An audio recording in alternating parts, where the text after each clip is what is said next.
If you haven't heard, Anchor is the easiest way to make a podcast. Let me explain. It's free. There's creation tools that allow you to record and edit your podcast right from your phone or computer.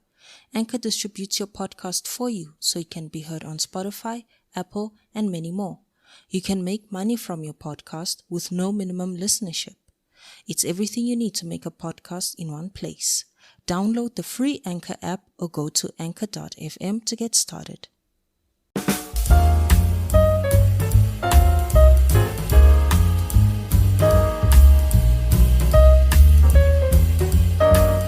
Hello.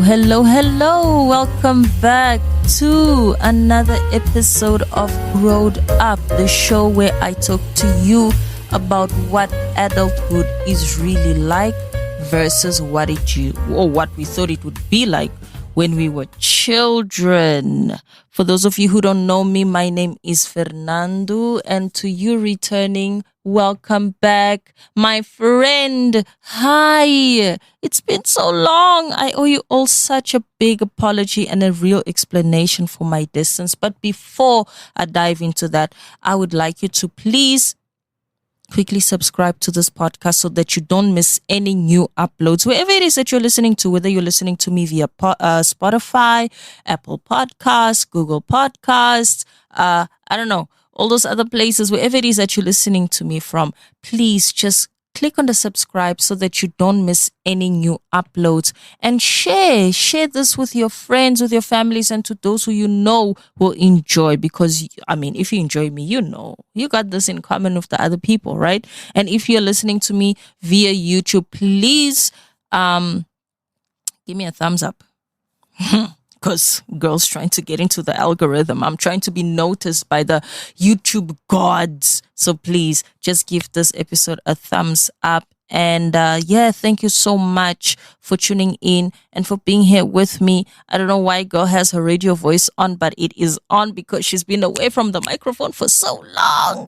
Guys, it's been so long. It's been about 4 months, almost 3 months. Yeah, man. First and foremost, Happy New Year. Happy New Year to all of you. I am so happy for 2022. It's been an exciting year for me. It's been a roller coaster. I'm just going to give you guys a quick rundown on what has been happening on my side of life, because it's been a long time and it's not fair for me to come back and act like, oh, business as usual. Like, yeah, come on, friend. Like, what has been happening? Where were you? Where I was, ne? Girl, I moved. Like, when you're all cooking, hey, it's the 31st of December, blah, blah, blah, blah, blah, blah, blah. I was packing. I was busy putting things in boxes. I moved. So I completely changed locations. I moved to a whole new city.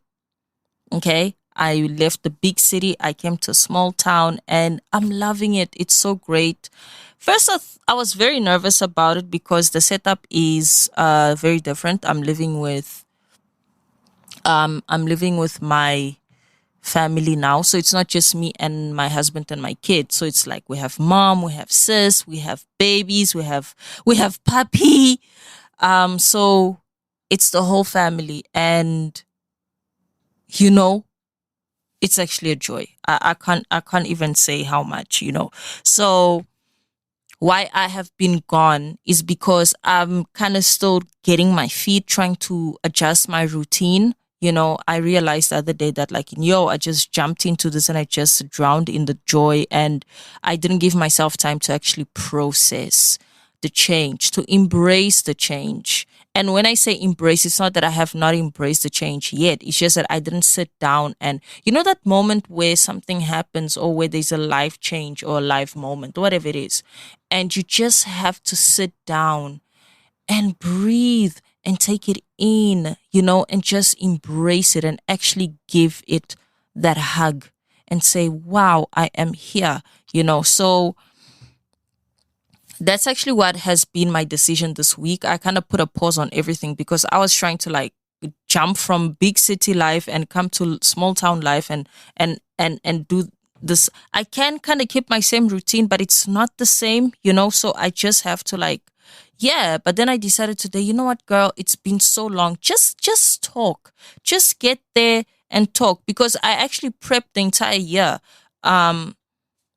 for the podcast and everything. So I have everything ready. I just needed to like get up and actually talk, So yeah, here I am.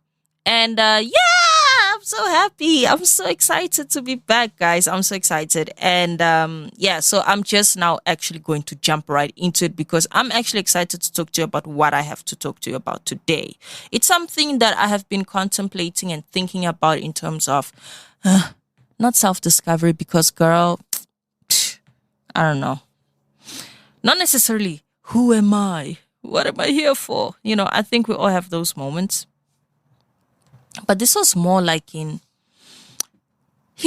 what is femininity? How do I view femininity? Like when I think of a feminine woman, and I'm going to speak to women, okay? I'm specifically speaking to women because I am a woman and I relate to femininity from the female perspective, all right? I'm not speaking for men who are in touch with the feminine sides. I don't know, y'all. I don't understand it because I'm not a man. So I'm speaking about femininity from a female perspective. And it's a weird subject because you're like, huh?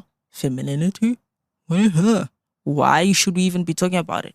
But I thought about it, like, what is a feminine woman, And I think a lot about this as I'm growing, because I feel like I'm getting older. I'm not afraid of aging. I'm actually prepared, and I'm preparing for it.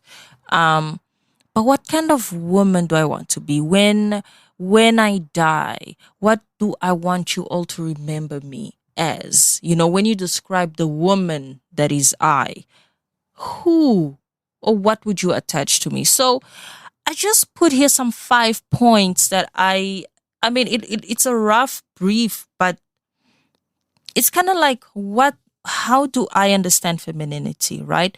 But I also started thinking, like, how did I grow up in the world of femininity, not feminism. Oh God. I'm not a feminist. I'm even going to put it out there. I'm not a feminist. I do not subscribe to that movement. But that's a story for another day. I'll actually do a topic on what my problem is and why I'm not a feminist, right? But femininity. I grew up, like you all know by now, I am Mozambican, proud gal. Mozambique is not an island, but it's tropical. Yeah, I'll say that. I'm a tropical gal, all right?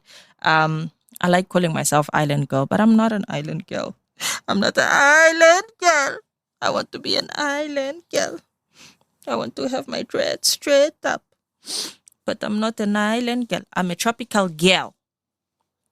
And where I grew up, there is such a diverse expression of femininity that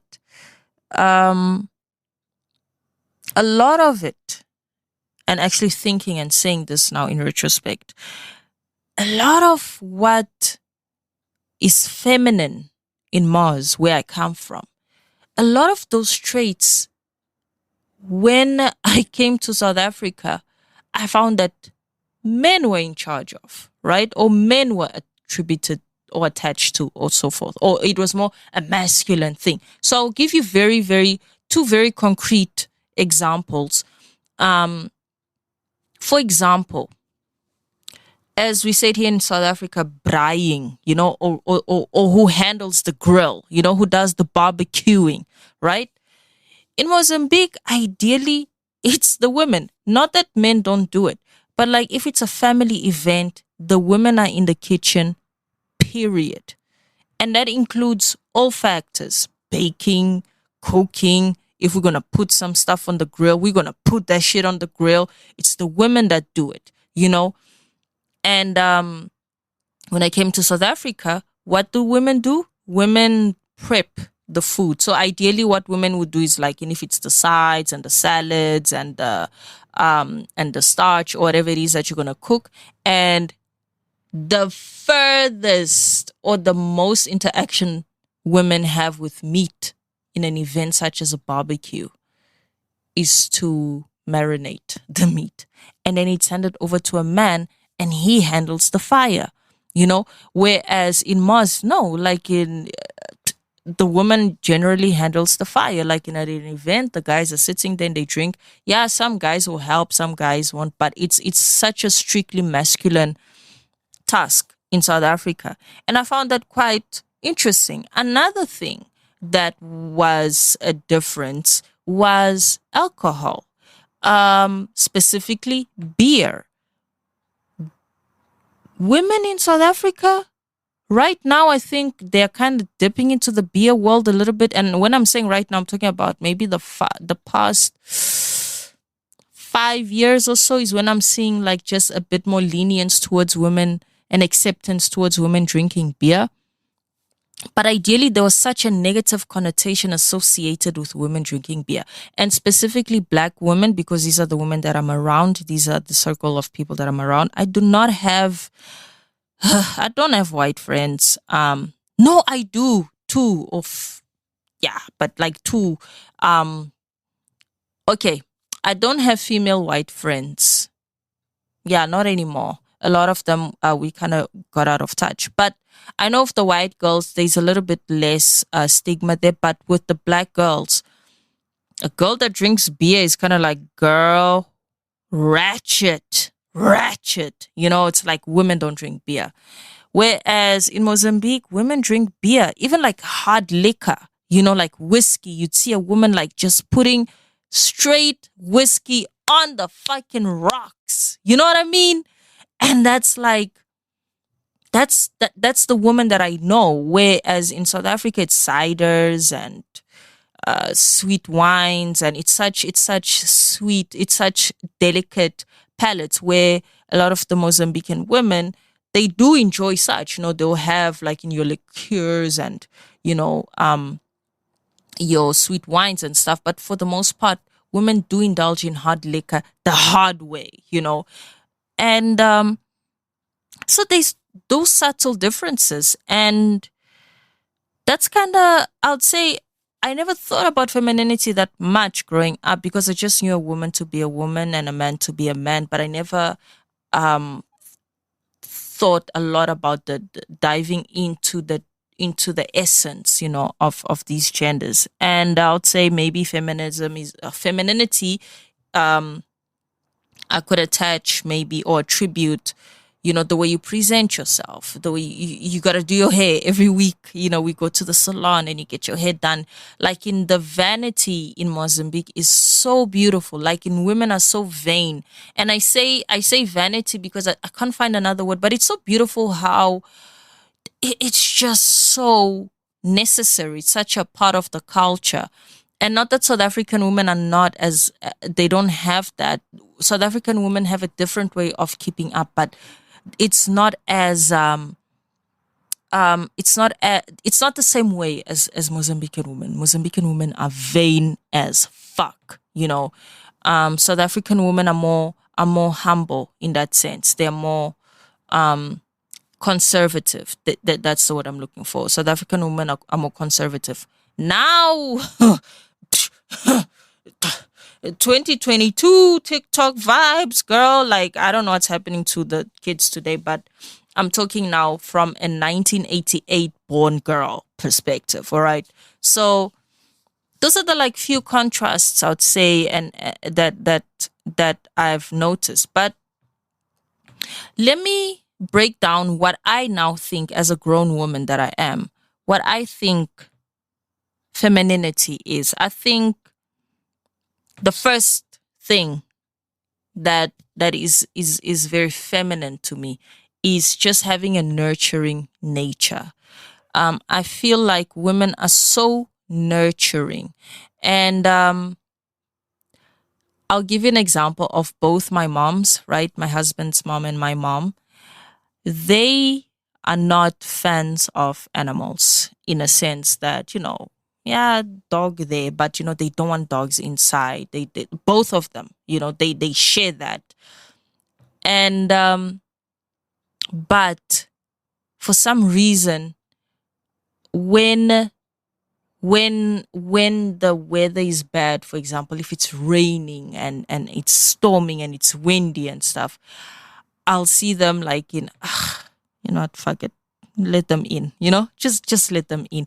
And even though they don't want them inside, but it's like they can't stand to see a living being suffering, so you kind of want to nurture. Or if there's nothing to eat, they'll make a plan, like in a, or even if they themselves don't say do it, but they'll talk to one of us and be like, yo, get up and do something for this puppy, so they have that nurturing that it stretches even to things that they are not much a fan of.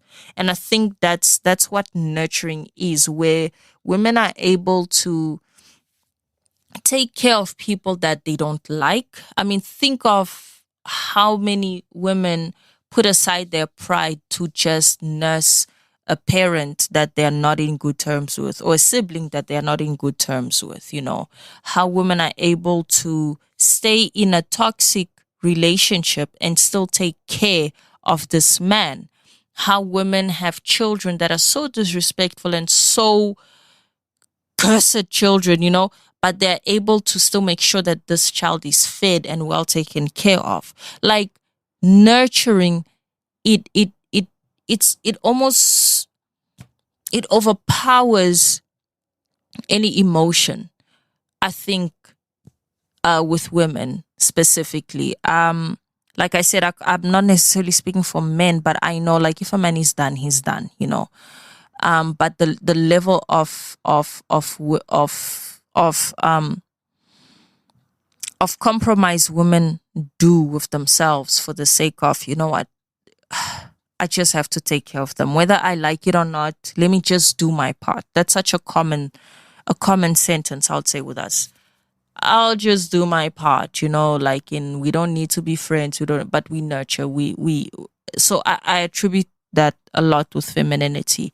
Think of your grandmother, just that care that she has to bake, or if it's a cold, rainy day, and she'll make you a nice pot of soup, and if you're sick, and she will just nurse you to health, and so having a nurturing nature, for me, is a definitely a feminine trait, right? That's number one. Feminine is nurturing. Number two, when you have grace in your strength, or grace in strength, when you can look at a woman just by the way she steps into a space, right? And she commands that room with such, dude, think of a fucking swan. Like, how swans just floating is even an understatement. They just glide. They just there, and they're just so graceful and so majestic. They don't necessarily invade your space, but they just are so present, and there's just this softness about them. There's just this warmth about their presence, but it's still so powerful. It's still so powerful, and when you look at that woman, you can see how strong this person is, yet they present with such grace, with such smooth, such swag. Like, yo, I remember this lady, I think her name was Angie or something like that. I shouldn't be saying people's names, but just by saying Angie, you're not going to know. She's not even going to know who I'm talking about. And she walked into this room. I will never forget that feeling I got by looking at this woman. She walked in, and her husband, I think, was like taller than she was. And man, when I tell you, I could feel that woman's presence. I was so drawn to her. She was an older woman, but she just walked in, and it was just so like, whose grandmama that? Whose mama is that? Like, I want to be her niece. Who is that woman? And but she was so kind and so patient, But you could see this one, she's been through shit. Like you could see that she had been through something. She's such a strong pillar in her circle.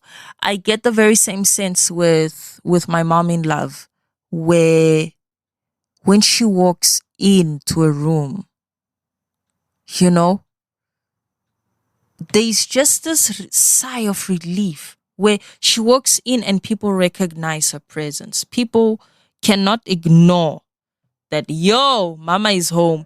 And if you've met her, nah, I don't even think most people know her name because everyone just calls her mama. Mama, mama, mama. And it's so deep that I had this thing where having moved to SA and I lived with so many different families, I was never able to call anyone else other than my mother, mama. I couldn't address anyone else other than my mom as mama until I met this woman, until I met my mom in love. And that was the first mama after my mom. And she just owns a space. When she's in, people are so relieved, they're so comforted by her presence. And at the same time, she's such a strong woman that I couldn't even begin to, I don't even want to tell you what she's been through because it's her story to tell. And when I say this, it's not that it's anything outrageous or anything, but sometimes they share some stories of strength that are best heard from the source, because you understand and you feel what they had to endure to be who they are today. And she's one of the strongest women I know, like but graceful at the same time, and my mother's has the same. My mom is such a funny person. When she steps in, everyone gets that type of relief, like, okay, cool, we are all gonna eat, we all gonna have a good time, we all gonna laugh. But the way she just is there, and her strength, the things that my mom has done. I talk so much to my friends about how, my biggest heroes in the world are my parents, because what those two had to do, what those two had to endure for me is insane. I couldn't even begin to tell you. But my grandmother was very humble. She came from very humble beginnings. She had a very humble background, and she was not flashy. She was not she was not a vain woman. She didn't subscribe to the vanity of the Mozambican girls. No. She was very, very humble in her presentation. But damn, that woman I miss a lot, because she was such a I think she was the epitome of femininity to me, because she wasn't, these, she didn't care for makeup, lipstick, high heels, blah, blah, blah. She wasn't that woman, but she should get up, and she made sure we were fed. And she made sure we were fed not necessarily just by cooking for us, but she plowed. She had her own garden, and she made sure that every time she reaped her crop, she brought it home. She always made sure that all her kids had something from her garden, and she fed us with prayer, and she was just such a loving, loving, loving woman. My grandmother was just such a graceful woman. And the strength of that lady is insane. She is the strongest woman I know. Because she went through so much. But yeah, I think now I'm just now going back and forth and naming all these women that are so different, but they all exhibit this. It was grace and strength at the same time. Where you look at this woman, you see just the softness, but this power, this wow, this hardness of life that they carry on their shoulders, but they carry it with such swag. So, and when I say swag, I mean when they walk in, it's almost like they're just floating. You know what I mean? In that room. And there's something about that way of presenting yourself as a woman that just drives me. It's just so impressive to me. So yeah, that's number two. Grace in strength. And the third thing, the third thing that I am personally learning to master right now is having control over your urges. This doesn't seem very feminine. It doesn't even seem like it should be a feminine thing. But why I put it down as one of those things that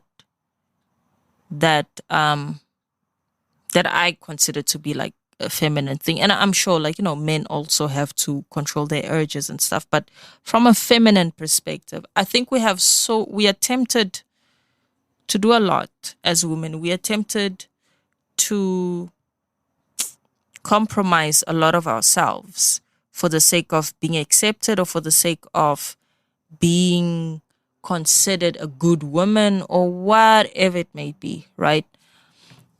And sometimes it's, are you a fun girl? Are you a fun girl? Can you hold liquor? How much liquor can you hold? And you want to impress. You want to be that girl that can drink and nobody can outdrink her. Okay? When I come in, I'm telling you, nobody can outdrink this bitch. And you subscribe to that. And you find yourself in a situation where at this point, your urge is not even so much the alcohol, but you are so fed or so consumed by this attention you get for being that hard with your liquor that's what you crave all the time. So your urge to be impressive, you need to be able to control that, be able to be so comfortable with yourself, and having your urges under control and being like, bitch, I can outdrink you if I want to, but I'm not going to because I don't have to. Stuff like that. Or sex, for example, where you might be at I heard something this week. That's why I brought up sex. Because I was gonna say something and I'm like, I don't even know how I could possibly paint a scenario because I've been out of the market for so long. But I heard something this week and it was from men. It was on the Andrew Schulz podcast, Flagrant 2. And they said, yo, girls let you come inside them. I'm sorry for the vulgarity, but girls actually let you ejaculate inside of them. And it's like, isn't that crazy? And I'm like, that is actually crazy. Girls let guys ejaculate inside of them with no regard for the risks involved in the situation, but for the mere fact of, I'm cool, I'm open-minded, or like there's something impressive about being that girl that's not scared of a little bit of sperm or something like that. Or I don't even know why would you do that? Like, why would you allow a guy that is not your you're not in a, why would you allow a guy? I'm so baffled. Why do women do this? And not being able to control that and to protect yourself from that, not being able to say, and getting the heat of the moment, where you are, you're about to, get there and then say, yo, let's stop, put on a condom or something. You need to control your urges, girl. There's something so childish about not weighing your risk factors. And I think I might have named this thing wrong. I even wanted to talk just like that self-awareness and that sense of accountability. I'll put it all here. where it's like, risk factor, man.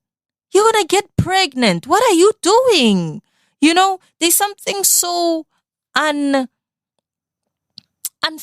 about that. There's something so whack for me about it, right?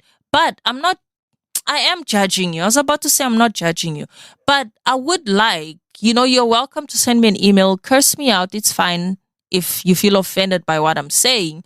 But let me know, why as a girl would you let a guy ejaculate inside of you and you are not in a relationship, you're not married, you don't even want to have kids with this guy. Like, what did you miss biology class? Like, what happened? I need to know, okay? But just that ability to control your urges, just control yourself, I think that's hella, there's something to it, okay? But I'm just like, I'm so shocked. I'm taken aback. I'm very much taken aback by that girls can just I can't even. Anyway, so the next one, number 4, my favorite one, and I'm going in on this one, okay? Honor your body. How you honor your body, how you preserve it, how you take care of it, how you handle it. I think that also speaks to femininity. And I'll layer this. I will start with presentation, okay? And I am weak in this regard because you know what? I'm weak in this regard because I guess I'm lazy. I don't know. I don't have the time for that. Or rather, let me not even dismiss it, girl, because let me be fair here, okay? This is something I need to dive deep into, as into the way I present myself. But okay, I'll layer it. Presentation, okay? How you dress, how you package yourself, I think that speaks a lot to femininity. And I'm not saying wearing tight or loose or masculine type clothes or more girly type. I'm not even talking that regard. Just the fact that you know your brand. I think that's what I'm trying to get at. Knowing your brand, and when you step out there, you want people to look at you as a specific type of femme, as a specific type of woman. And knowing how to dress and having your clothes speak for that, because your clothes kind of speak to just everything. I feel like, in way, your mood, your temper, your mindset, So like, who's this femme? Where does the femininity in the way you package yourself come in, right? Smell, guys. I am a sucker for perfumes. I love a woman that smells good. I love a man that smells good. But like, just have a good perfume. I think there's something so fair. And it's such a cliche thing to say, the perfume thing, but there's something about it because scents are so attractive. When someone smells so good, it's so hot, it's so sexy, it's so why you smell so good, And I think that when a woman can find your scent, I know there's a lot of generally you wear perfumes like you wear clothes. I personally wear perfume like I am I am a product, so I don't really like different types of scents. I like a specific type of scent, and I generally would stick to that brand or that type. But just have something, have a smell, just when somebody picks up your shirt. I actually like this, where I pick up something and I can identify whose item this is just by smelling that piece of clothing. Like, oh, this belongs to this person, work on that. You I don't know what happened. Feels like I swallowed something. I'm not used to talking so much, so I think today's episode is going to be kind of short because But yes, perfume. All my friends from school know this, that yeah, body deodorant. Meh. Invest in a fucking perfume, man. Just do it. Just find one, buy it, and use a little bit, stretch it out, you know? I think there's something so feminine about it, mainly because my mom, perfume junkie, my mom in love, perfume junkie, my sister in love, perfume junkie, me, perfume junkie. I'll even say my dad, perfume junkie. My husband is not, because he suffers from sinuses, so shame, poor him. But all the women, even my grandmother had her perfume, you know, all the women in my life, all the women that I look up to, perfume, you know, and I think, yeah, perfume is definitely one of those things. And nourishment. What are you feeding your body? How are you honoring your body in terms of nourishment? Okay. How do you eat? Guys, how are you eating? And I'm very, very, very fussy and passionate about this one, because I feel like the older we get, the weaker we get. Our bodies, you know, deteriorate. And there's something so good for women to do to feed herself well, to make sure that she's well fed, you know. And again, this has become that feminine trait, because not just because women are attributed to cooking and all of that, but my mom is the one that kind of made me this way, because I remember at home there was like a menu. Monday, this is what we eat. Choose, and I try to do this, but I'm not as organized as my mother. My mother is so anal about everything. I can't. I don't know how, but I am not that way. But she made sure to eat well. You know, even when she wasn't exercising, she's always made sure to eat well. My grandmother has always made sure to eat well, you know. So how you nourish your body, I think, is good to have those limitations and say, I'm a salad girl. I don't see anything wrong with that. I think you should eat what you know your body wants, you know, because you're in tune with her. You're in tune with this girl, you know. So when you eat and you nourish your body accordingly, I think that's beautiful, right? And I do attribute that to femininity. It shouldn't be. It's weird, but I think it's something that, because you want to extend your presence in this planet, right? You want to be the best that you are. You want to perform at your most best. So you'll nourish yourself accordingly. And in fitness, I am a big proponent of exercise. You guys know this. Right now, I'm going through a phase personally with my journey and working out. I'm going through some shit, but I am talking to my body. We are in process of reconciliation, but exercise, and I'm not just saying gym or whatever, moving, doing something, using just physical activity. You know, I think there's something super, super feminine about being aware of your body and not being okay with just sitting. Be that woman that, yes, maybe you're not going to the gym, maybe you're not working out per se, but you're getting up, you're going somewhere. You know, you are moving. Move. Women move. That's what women do. Do you understand? Like, in being feminine is being active, is being out there, it's being pro, you know what I mean? Like, just do things, girls, you know? So I think when you honor your body in these ways, and I want to go back to the clothing thing. I don't want to criticize, right, people's fashion choices and stuff. But just when you know what you are wearing and why you are wearing what you're wearing, and being aware of that, you know, I mean, this is your freaking shield. Do you understand? This is the shield of your inner you, of your inner femme.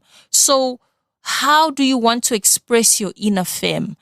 And it's one of those things that I am personally learning to concentrate on now.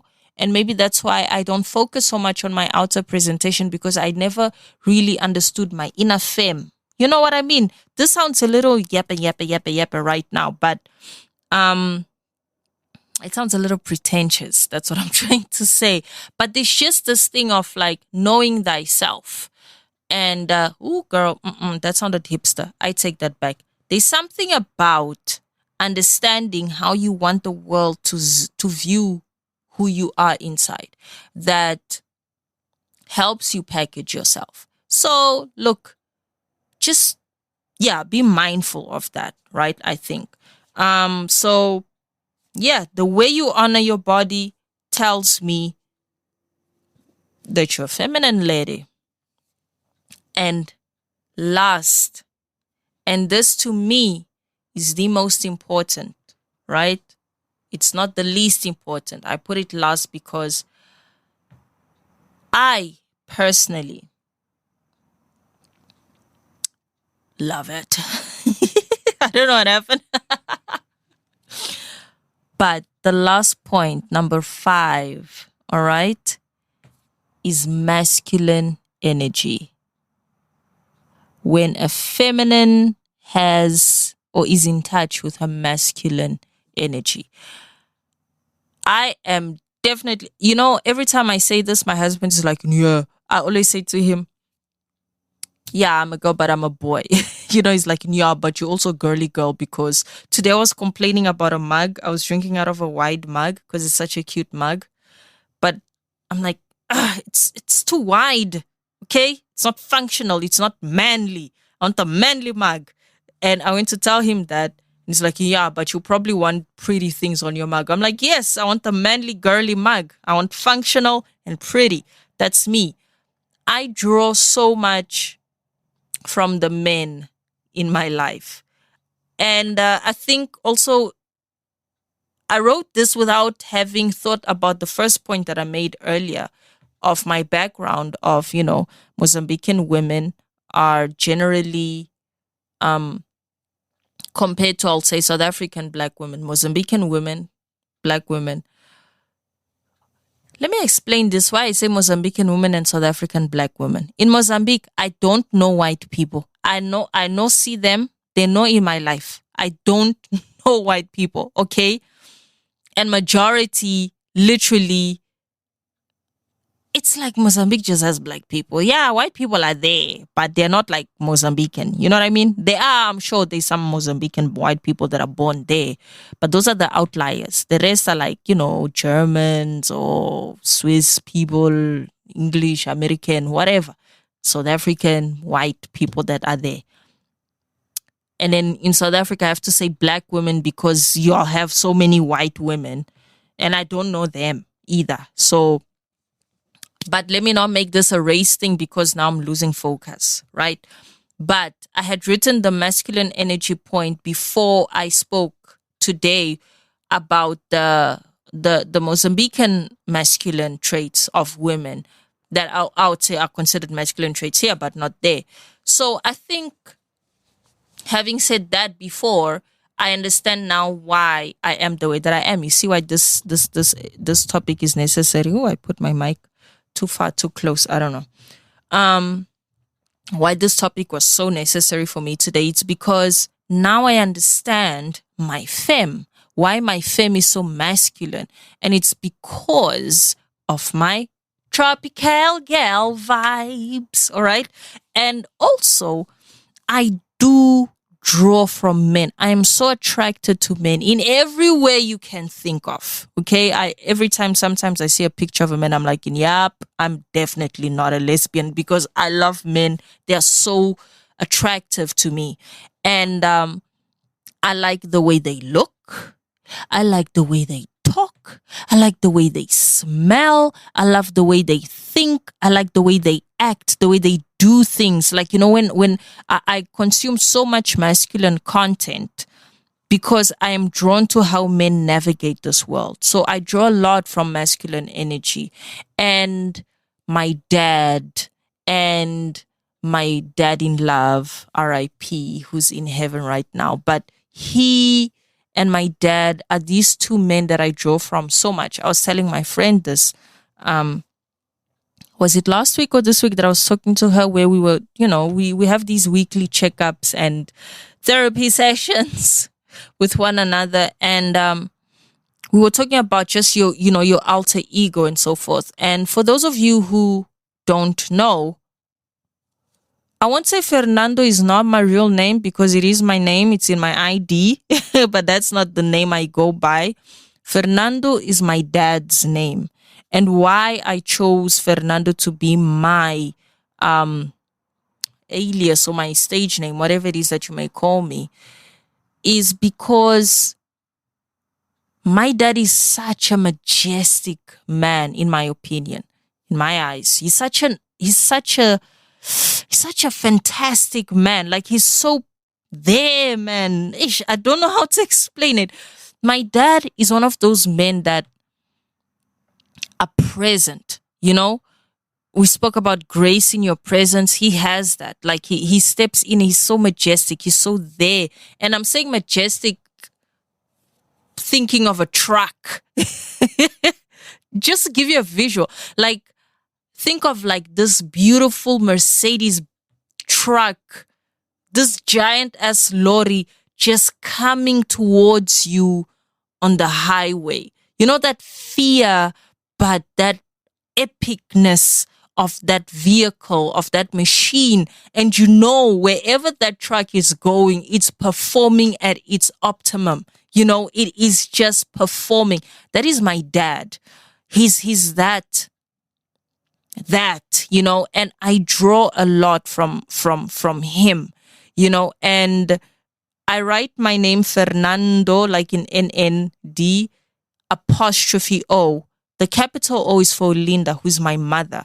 And that's the femme in me. That's the woman in me. So I carry my parents with me in that name. So, but it's also in my ID. Fernannd'O is there. So technically, it is my name. But, and with my dad in love, with him, he's one of those people that I didn't interact with as much as I would have loved to. Those dinner, dead or alive? Him, for me. But everything I hear about him is so powerful. These powerful people who, it's almost like royalty. You know what I mean? So it's these two men that I draw from consistently. Everything that I am, everything that I work towards, I draw from these two men. And a lot of women, a lot of powerful women that I enjoy also have this masculine thing. Like, I love Wendy Williams, but there's something manly about her. There's something masculine about her, and that I appreciate about her aura. Like, she draws from that. And this is a weird example, right? I don't look up to this woman, but I was very fascinated by the story of Elizabeth Holmes and the fact that she was able to fool the world by mimicking a man. She just mimicked the greatest man, Steve Jobs, dressed like him, lowered her voice to sound more like a man, not necessarily like him, but just used traits that made him so what is that thing? When someone is so, fuck me. I'm trying to say, like, when you're curious about someone, where someone is so intriguing. She took those things and she used that to scam people. Do you understand? That is so powerful. And for women to be able to tap into that and just be that power, be that man of the hour. I just love it. I love it. And I draw a lot from male energy. I draw a lot from my male counterparts. And my husband, I love that man so much, and I learned so much from him. And I know a lot of my thoughts and stuff mimic what he thinks. I do have my own thoughts too, but I just appreciate him so much. So that's my thing. And yeah. And I feel like that definitely seals the thing for femininity. I think that being feminine is not just these 5 things. I was just trying to break this down, like, and how can we break down femininity? But this is kind of how I view. When I see a woman, I see that nurturing lady. A lot of my friends are like this. The mother of my daughters, she's one of the most nurturing people I know, And what was it? It was, nurturing nature, grace in your strength. This is all my mothers, all my grandmothers, and the control over your urges, like, and just being able to be self-aware and self-accountable, and how you honor your body, how you present yourself, how when you step in, people are like, damn, here is Fernannd'O. Oh, you know what I mean? And just owning that masculine energy that's in there, and you just tap into that when you need to get shit done, and you do it, and I think that's where I'll leave it for today. I have a headache. I'm not used to talking so much anymore. But this is how I view femininity, and I'm curious to know how you view it, So, this is it for today's episode. I'll just end it right there. Let me know what you think. You guys can email me at growedup at neonbloom.co.za. I think the email is it's going to be on the show notes below. And man, thank you so much. I really don't know what more to say. I'm just so excited that I'm back, and I am back. And I've got some exciting news. Soon, I'll be having my friend that you all know, Bonolo Mfikwe, maybe from April, from next month on. Every second week, she's going to be on the show with me, and we're going to talk about all things lady related. So all the things about women shit, we're going to talk, me and her, and we're going to try and get, we're going to try and make it as much fun as possible. Okay. So I'm excited about that. But so you have another week of me by myself, and then, and then I'll start with Nolo. And I think you guys are going to love what we have in store for you. But for now, thank you so much for listening. I love you and I appreciate you so much. Please don't forget to subscribe. All right.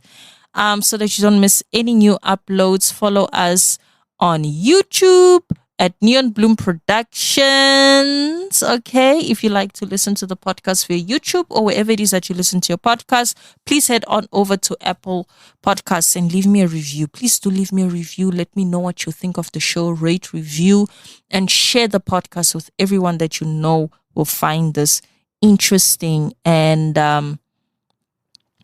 thank you so much. And remember, my friend, lead with kindness.